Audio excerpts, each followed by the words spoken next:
நாங்க தமிழ்நாடு அரசு எல்லா கருத்துக்களையும் எடுத்து வைத்து வாதாடி இருக்கிறது. ஒரு இடத்துல இந்த இடத்துல இதுதான் நடக்கணும்னா அந்த இடத்துல நடக்கும். சுடுகாடு இருக்கிறது, அங்கேதான் நம்ம பாடியை எரிக்க வேண்டும் என்று சொல்லி கிராமங்கள் வைத்திருந்தால் அந்த இடத்துல தான் போய் எடுப்பாங்க. அதுக்கு போல வேற எந்த இடத்துலையும் போய் எரிக்க மாட்டாங்க. அது போல பழக்க வழக்கங்கள் தான். எனவே அந்த பழக்க வழக்கத்தை மாற்றாதீர்கள். இதுவரை எந்த ஆதாரமும் இல்லாத ஒரு இடத்திலே எதற்காக இப்படி ஒரு தீர்ப்பை கொடுத்து தமிழ்நாட்டிலே ஒரு குழப்பத்தை உருவாக்க முயற்சிக்க வேண்டும் என்பதுதான் எங்களுடைய கேள்வி.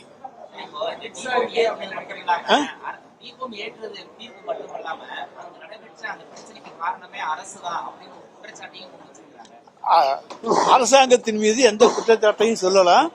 ஆனால் அன்றைக்கு அரசாங்கம் தடுக்காவிட்டால் அங்கே போய் தீபம் ஏற்ற வேண்டிய சூழ்நிலை ஏற்பட்டிருக்கும். எனவேதான் இன்றைக்கு மாவட்ட ஆட்சித்தலைவர், அங்கே இருக்கக்கூடிய காவல்துறை தலைவர் போன்றவர்கள் எல்லாம் சரியான நேரத்திலே 144 தடை உத்தரவு போட்டு அதன் அடிப்படையிலே யாரும் மலை உச்சிக்கு செல்லாமல் பாதுகாத்தார்கள். எனவே அந்த பாதுகாக்கின்ற உரிமை அரசுக்கு உண்டு. எனவே இதை அன்றைக்கு விட்டிருந்தால் அது தொடர்ந்து அது பழக்கமாக வந்திருக்கும். எனவே அது அந்த பழக்கம் வரக்கூடாது. இல்லாத ஒரு பழக்கத்தை புகுத்தாதீர்கள் என்பதுதான் எங்களுடைய கோரிக்கை.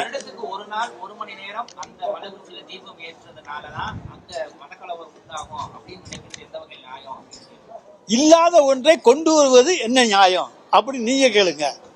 பழக்கமே இல்லாத ஒரு இடத்துல நீங்க போய் தீபம் ஏற்றணும்னு கேட்கறதுல என்ன நியாயம்?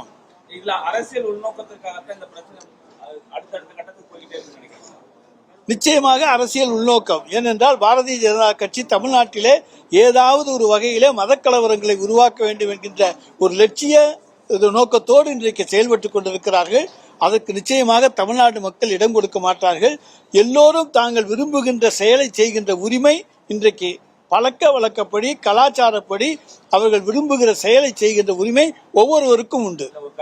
ரகுபதினு ஒருத்தர் law minister, I don't know whether he knows law. என்ன அவர் நாங்கள் உச்ச நீதிமன்றம் போவோங்கிறாங்க. நாங்கள் மக்கள் மன்றத்திற்கு போவோம். இந்துக்கள் இந்த ஹிந்து விரோத தீய அரசு அவங்க சந்தனக்கூடுக்கு ஹிந்து யாரும் ஆட்சேபிக்கலை. ஆனால் கொடிமரத்துக்கு பாதுகாவலோடு போனது யாரு? இந்த அரசாங்கம்.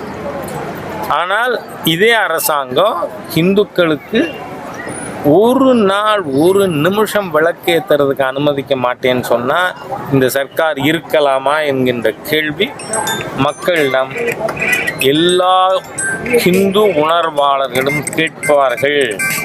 இதுதான் ஸ்டாலின் அரசாங்கத்தின் இறுதி அத்தியாயமாக அமையும் என்று நான் தெரிவிக்கிறேன். சட்டத்துறை அமைச்சர்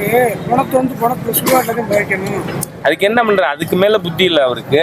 குணம் புதைக்கிறதுலே இருக்காரு. நான் என்ன பண்ணட்டும்? கோவில் சாமி கும்பிடணும் அப்படிங்கிறத பேசினா குணம் புதைக்கிறத பத்தி ஒரு அமைச்சர் பேசலாமா?